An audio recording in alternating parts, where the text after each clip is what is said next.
আজকের রেসিপি হচ্ছে কাঁকড়ার ঝাল। দেখে নিন ভিডিওটা।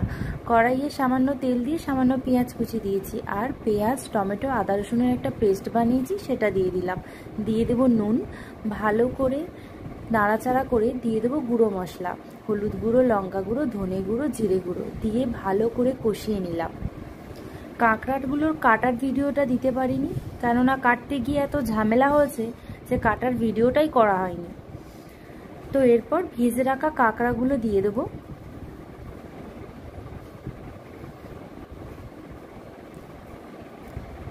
ভালো করে মশলার সাথে কাঁকড়াগুলো ভালো করে মিশিয়ে নিয়ে দিয়ে দেবো সামান্য জল।